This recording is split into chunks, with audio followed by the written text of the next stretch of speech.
Welcome back,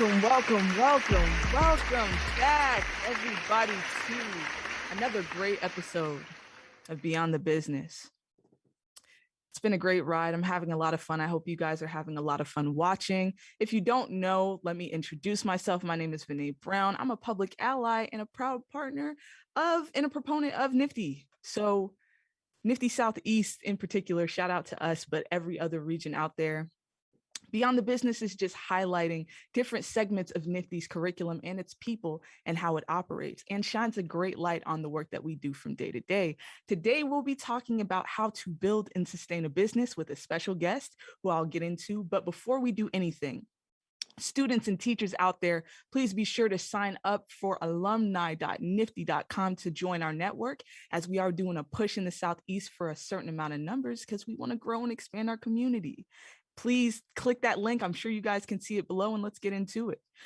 The first thing I want to do is introduce our guest. They won't pop up yet, but I do want to give them a brief bio and show you guys who they are. I call this segment the NFTE Spotlight.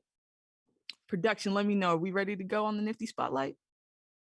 All right, I got the okay, so let's talk about it. So this person is a public ally, and he has great energy and great spirit, and he goes by the name of Charles Miller. Charles is not only a public ally for NFTE West, but he's also a friendly game developer.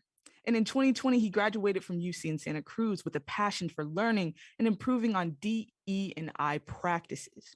He has 2 years of experience managing in the development and the release of his video game, working on student projects with his game Heart of Enya.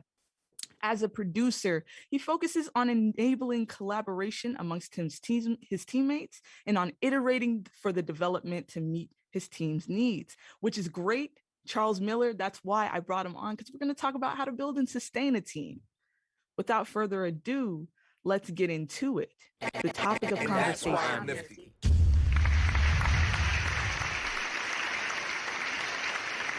So Charles, we'd love to bring you on screen. Let's talk about how to build and sustain a conversation. First of all, how are you? How are you feeling Doing today? well. Yeah, it's a lovely morning here in California, where I'm zooming in from, and it's glad to see everybody.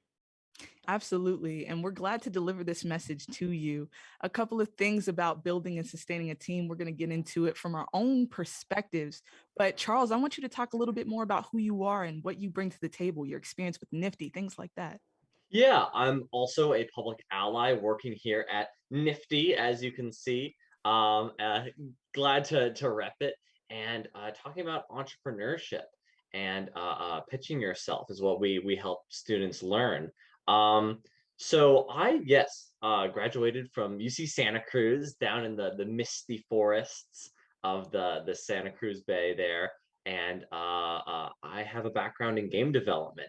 So a bit different from the backgrounds of a lot of people working here as public allies or at Nifty, but I have a lot of experience for sort of helping we have a club there on campus that's all about pitching to each other game ideas to Wow. work on. Okay. And that's sort of where I got my start and my inspiration for team formation and leadership, and got a lot of experience there.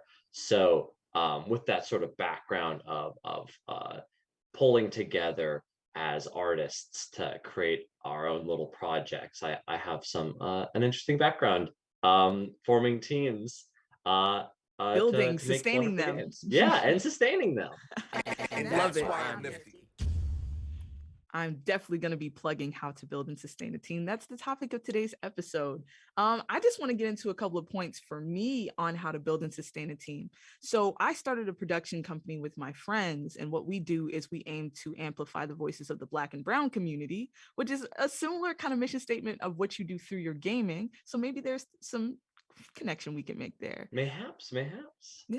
It starts with an idea for me, and then I've noticed people, once we start to take action on those ideas and people see the mission statement through physical action, I think that really attracts people to a team.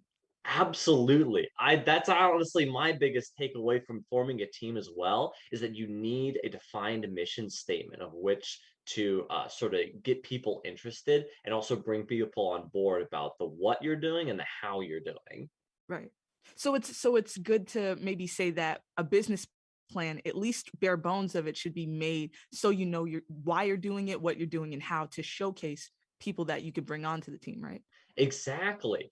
Okay. It's really useful for team formation and also to sustain a team that you have some of those first considerations already sort of figured out or at least agreed upon amongst everybody as you're coming together for a project or for an organization. So that's a great takeaway. So when building a team, you guys out there, the students, road to regionals, nationals, all of that, understand your why. Just the first thing you got to do is know why and then map out a bare bone structure of your business plan. That way you can kind of start pitching it to people around you where you need their skill sets and they can decide if they're interested or not. I think that knowing people's strengths and how to capitalize on them is another great point to bring up too. What do you think, Charles? Absolutely. Um, for the team formation, I was the producer for a game that's up on Steam now, free for Heart of download. Enya. Heart of Enya, yes, yes. And in the team formation for that, we had our pitch decks and we pitched, presented to each other all sorts of different game ideas, and then did a team formation based off of that. So I think it is undeniably important that you have sort of a consensus from the very beginning. A lot of people are like, "Oh, we'll do sort of mission statement after team formation once I know who I'm working with." But no, it's number one is doing that mission statement so that you Yeah. all are on the same board, and also sort of identifying the another important part for our team formation was identifying the different skills that we need, because working on a strategy game like that, you're not going to need people with like 3D art Right. skills as much as you need two-dimensional art skills. So it's a very, once you've identified what you're doing, then you can identify what skills you need and therefore what sort of people would be a best fit for that project. I think that's a great point. That's why we're nifty. That was a great point. And in terms of just my company, just relaying it back, I know my biggest skill set is the ability to organize for my team, just because the passion for what we're doing is super strong. We want to amplify our own voices and people around us that need to be heard. So that drives us to do everyday work. And organization, day-to-day scheduling for my people, making sure that everybody knows what they're doing. That's sort of the role that I take on. So for you, Charles, and even the development process of Heart of Enya, what would you say was your biggest skill set that you were able to fill in for your team? Oh, absolutely. I think it was having sort of that longer term goals and understanding sort of our short term, medium term, and long term projections for what we needed to work on and deliver on by certain dates, that sort of scheduling, and also being a point of contact. So I would go to all the different department meetings and get that knowledge. I wouldn't fully understand the intricacies of what the programming team would be discussing about getting technical software implemented, but I'd be able to take some of that information and distribute it as I go to other meetings and sort of help be the glue that binds together these very disparate skill sets and groups of people to order to make a cohesive whole. I love that answer. And just another subconscious thing that I notice about you that I think we can relate to, just your energy. Your energy is something that I feel like you would make any good team great. Just Yeah, bringing a yeah, positive attitude. I'm the same, in which when I show up to the studio to produce content, people always love or they compliment how nice I am, because it's good to treat people how you want to be treated. But you never yeah. know, like in the entertainment business, sometimes that's not necessarily the standard. So to bring that is actually a rare art form. So And I'll kudos say to as you. well, yeah, like this energy that I have is fed off of me understanding that these are wonderful people that I'm working with to Yep. do really impactful stuff. If I didn't have that deeper underlying knowledge, it'd be a lot more difficult to bring this sort of energy to a project. Yeah, 100%. And that ties into my next point that I wanted to talk about in terms of appreciating and supporting your team in any way. So maybe sometimes not even, hey, you did great work today, but how is your day going? Just just little things. And when a team project is over, for example, the Heart of Enya, what did you guys do? Did you guys celebrate? Did you guys Yeah, congratulate you? Okay. yeah, yeah. No, definitely friends first, coworkers second.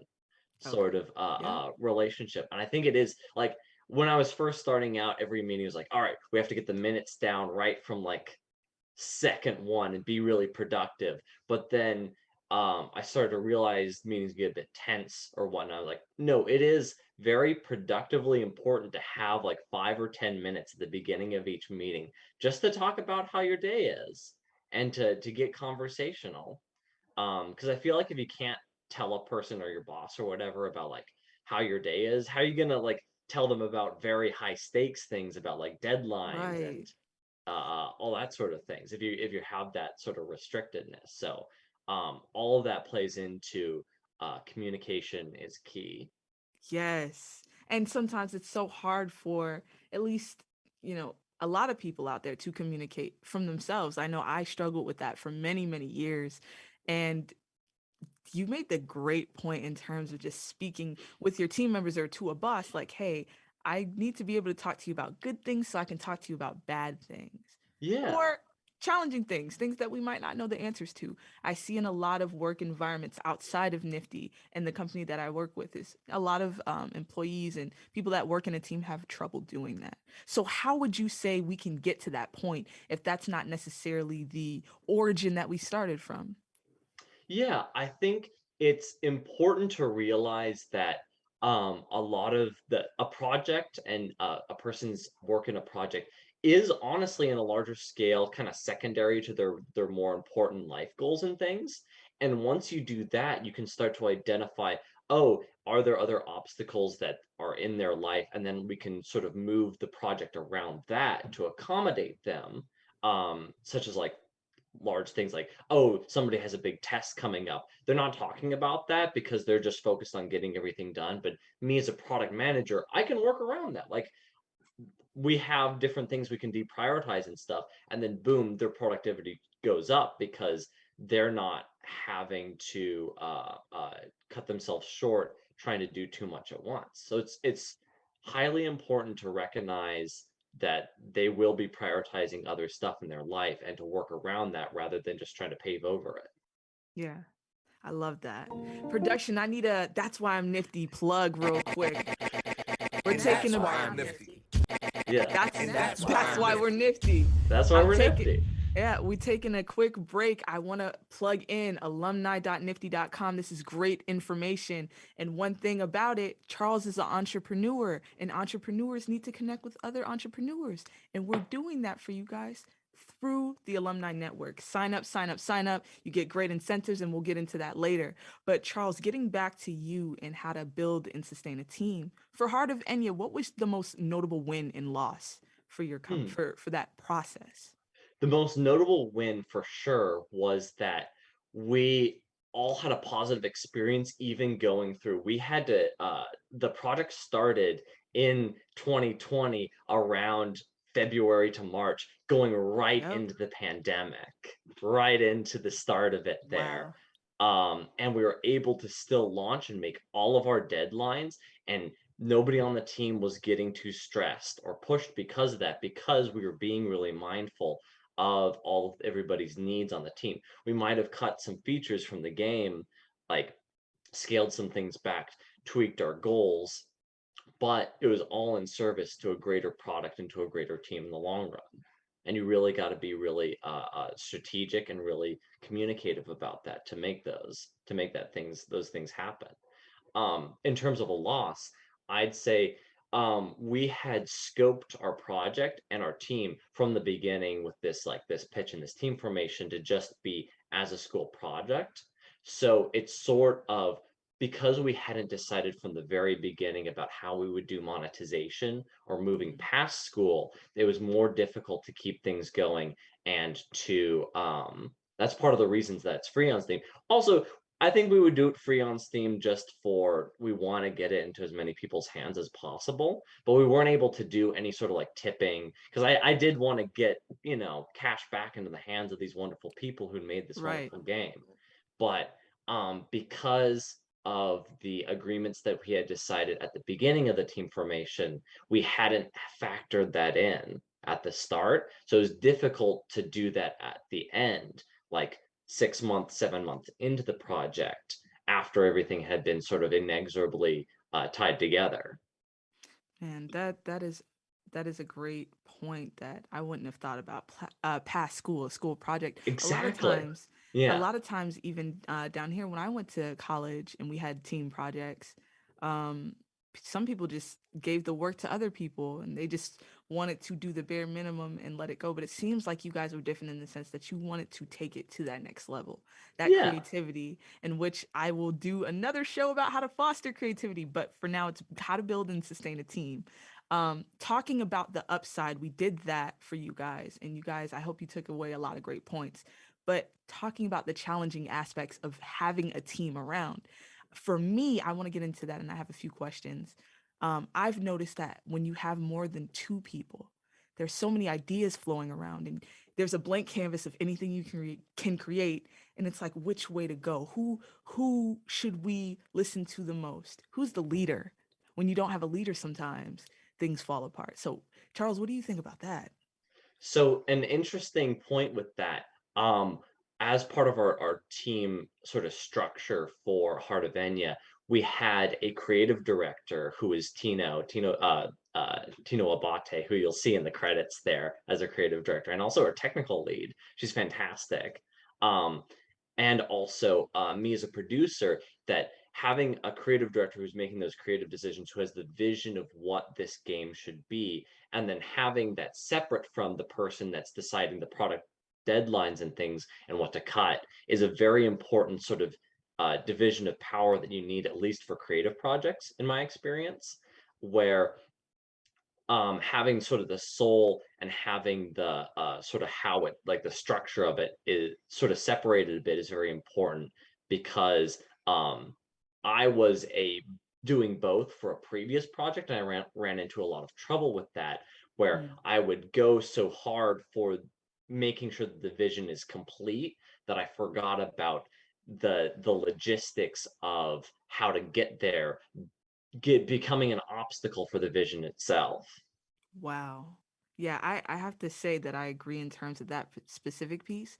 A lot of times I think so big picture, but then it's like, what steps do I take to get on that path? Sometimes I think so much and I forget to do, but that's where the team comes in, where it's like, okay, Vanee, let's take this step, let's take that step, and trusting our intuition. One of the things I want to drive home to you guys out there listening and watching is that you can make mistakes. You're young, and even if you're not, you can make mistakes. Life is Yeah. literally a blank canvas, and what can we make out of it? We can make successful businesses, we can make video games like Heart of Enya. I've made We, many bad video games, and I'll and say but you one did good it, one.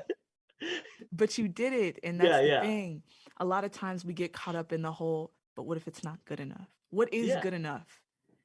Get out there and try things and do it, and there will be people that you meet along the way that will want to do it with you because it's authentic, it's your why. That's why you're nifty, that's why you're watching, right? Yeah, And that's why I'm nifty.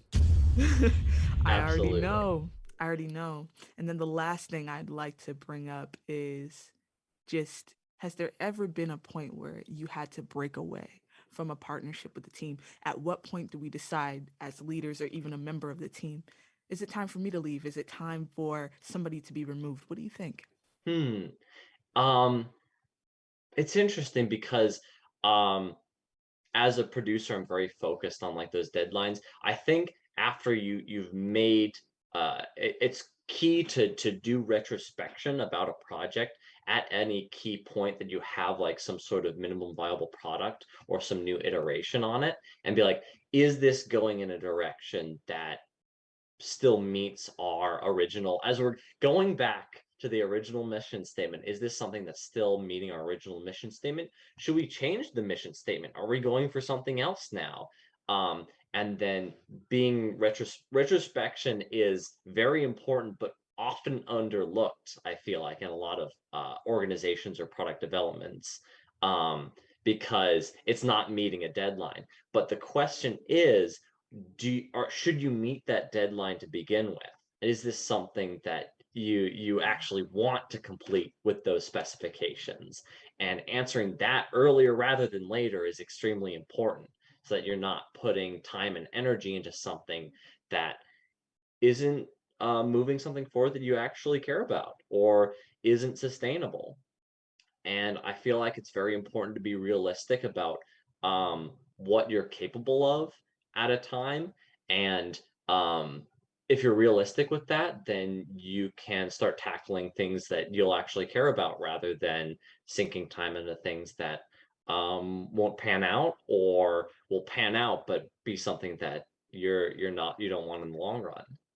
Yeah. And that's why I'm nifty. That's amazing. I want to thank you so much for taking the time to just talk about who you are, what you represent, you and your team. And shout Yeah. out to Heart of Enya. Can you plug that one more time? So Heart of Enya on Steam, download for free, please. It is wonderful and beautiful. Got it. Awesome. Awesome. Check it out. check out. I know you guys can see the Steam page. It's amazing. Heart of Enya. Yeah. Oh man. So the last takeaway with that is just understanding your why. Mapping out your business plan, understanding your strengths, what you bring to the table versus your team, the challenges that come with it, understanding that early on and pivoting if you need to so your business can continue flowing. How to build and sustain a business. That was Charles Miller and me with a And that's why I'm conversation. nifty. And thank you so much, Charles. I think we are going to now segue into something else, and that will be alumni registration. Yeah. Thank you for having me. Alrighty, so getting into alumni registration, it is so important. You just got that free knowledge, that amazing energy from Charles and I, and tidbits that you wouldn't have known if you didn't watch. So thank you guys for watching.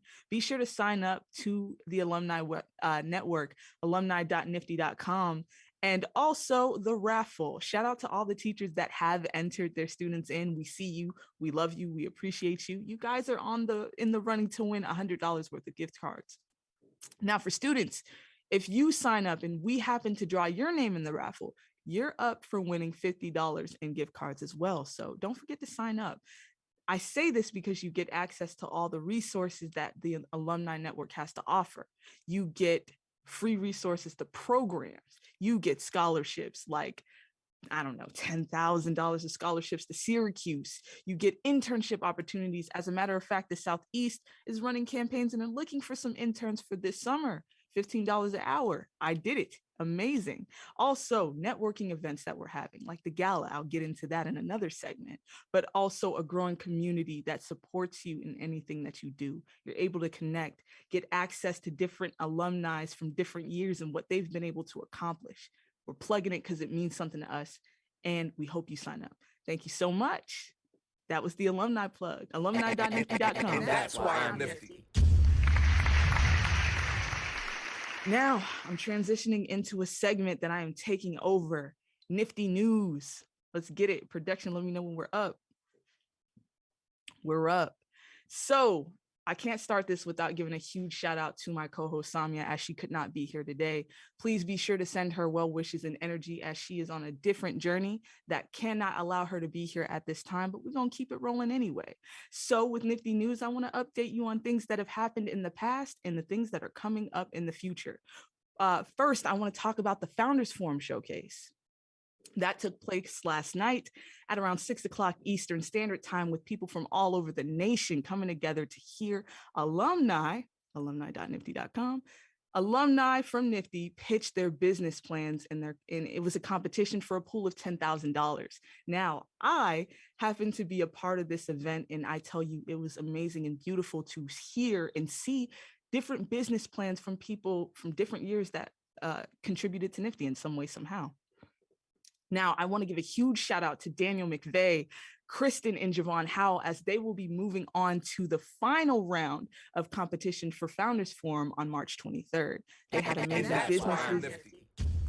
They're nifty. I'm nifty. Charles is nifty. Production is nifty. Everybody's nifty. But that Founders Forum showcase, it came and went yesterday, but you have another opportunity to watch on March 23rd at the same time. Thank you so much. Also, moving forward to the World Youth Entrepreneurship Challenge.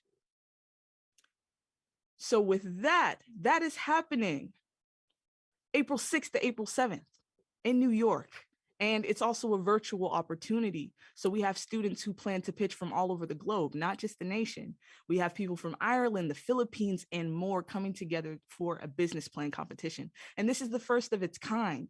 And the winners are going to be shouted out and highlighted on a piece of our gala, the Spirit Gala that's taking place. We can segue into that. And that's why I'm nifty. So for the Entrepreneurial Spirit Gala, that will be taking place in New York City and I believe Manhattan. I don't know. Production, you can correct me if I'm wrong.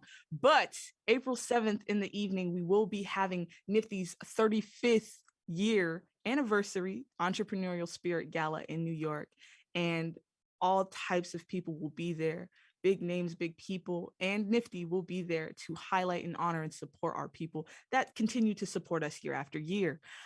We will be highlighting our WYEC champions there, and it's going to be an amazing event. I was actually personally invited, as I am super honored to be there on April 7th.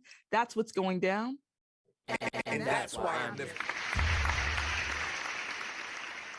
And lastly, I want to get into the regional competitions. I got to plug Southeast first. Shout out to Southeast. We have a lot of competitions going down.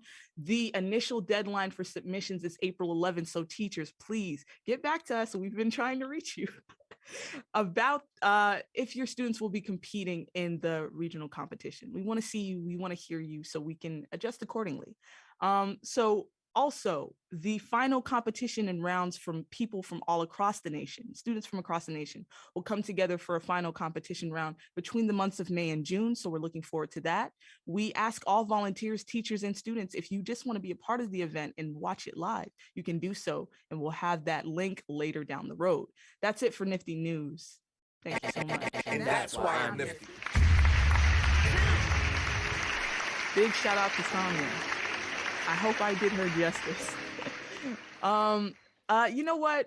That was pretty much it for episode 3 of Beyond the Business with me, Vanee Brown, and our special guest once again, Charles Miller. Shout out to Heart of Enya.